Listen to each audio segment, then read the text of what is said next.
Nous sommes devant Dino, 1993. Que s'est-il passé?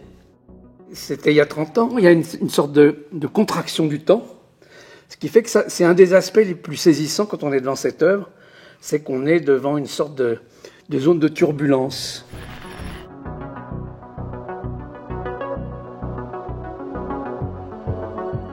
La voiture est trouvée dans une casse.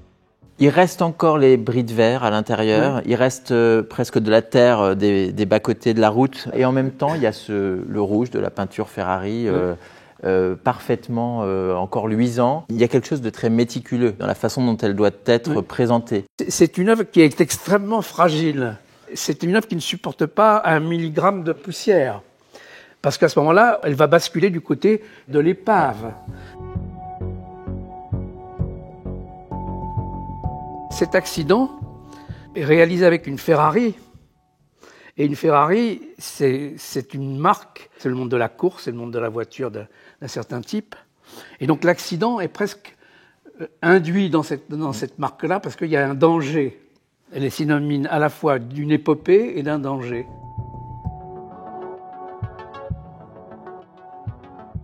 Je n'aurais pas fait ça avec une R5.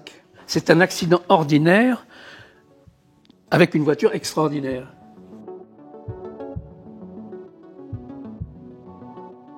Quand j'ai voulu faire cette œuvre, je m'étais imposé un cahier des charges extrêmement simple. Je ne voulais pas qu'il y ait de mort dans la voiture. Donc je m'en suis assuré. À ce moment-là, j'ai pu me l'approprier. La catastrophe doit être vue de manière angulaire. Il faut un angle, un décalage. Vous parlez du concept d'appropriation. Oui. Le geste consiste à l'exposer, à la placer sur ce socle immaculé, blanc, dans un espace où on ne s'attendrait pas à voir une voiture qui plus est accidentée, c'est-à-dire le musée. Il fallait surtout ne pas toucher la voiture. Il n'y a aucune manipulation. Et j'allais dire, c'est à ce non-geste à l'envers que l'œuvre peut s'épanouir, je dirais. Devant cette voiture, c'est une épave, elle a été victime de ce crash assez violent. On voit qu'elle a dû faire peut-être des tonneaux. Tous les côtés ont des renfoncements. Et en même temps, l'interrogation, est-ce que c'est bien? Est-ce qu'on a le droit aussi d'être dans une forme de contemplation? Ou est-ce que justement, on va aller du côté du voyeurisme? Il y a eu cet accident. Comment travailler sur cette ligne comme ça? Alors, le voyeurisme, finalement, est très mineur. Il y a 30 ans, quand j'ai fait transporter cette voiture à Paris pour l'exposer avec un camion, donc elle était sur un plateau. Et le chauffeur de ce camion s'est arrêté pour prendre de l'essence sur l'autoroute. Une des personnes qui était sur l'aire de station-service a vu cette voiture et a dit au chauffeur spontanément « ça doit être une sculpture ». Donc je trouve qu'en fait, cette anecdote illustre très très bien la phrase de Duchamp. Ouais, c'est le regardeur qui fait le tableau, ça c'est évident.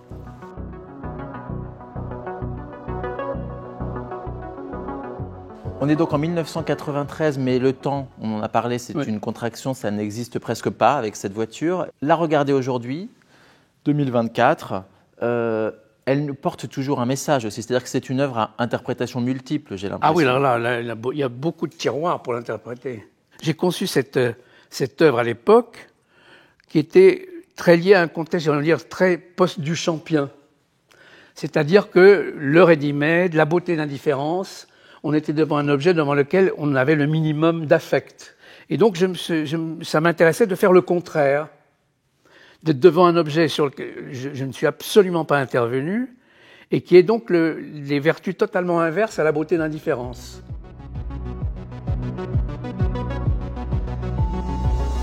L'exposition s'appelle Le monde comme il va. Ça devient aussi une réponse. Le monde comme il va, le monde qui va dans un mur, cette espèce de trop, d'excès en fait. Les excès qui sont aussi des excès de vitesse parfois, au sens métaphorique aussi. Il y a à côté ou derrière cette voiture une immense explosion de l'artiste allemande Anne Imhoff, et puis pas très loin, comme une relique, un blouson de cuir.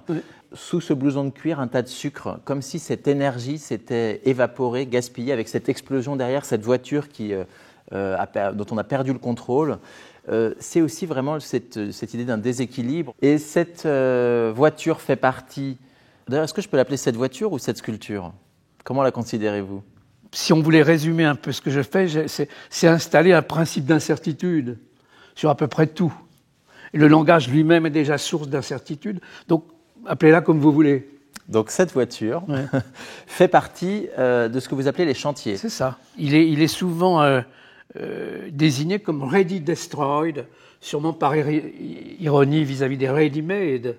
Alors ça me convient effectivement, parce que dans ready destroyed, on comprend bien que je ne suis pas arrivé là avec des marteaux et des limes pour arranger la chose. Évidemment, l'idée du chantier est une chose qui me convient, parce qu'en fait, un chantier, si on veut, on peut ne jamais l'arrêter, on peut l'abandonner et y revenir. Et donc, effectivement, si un jour je trouvais, et que j'en ai envie finalement, une autre voiture de ce genre-là, peut-être je ne m'interdirais pas de le faire.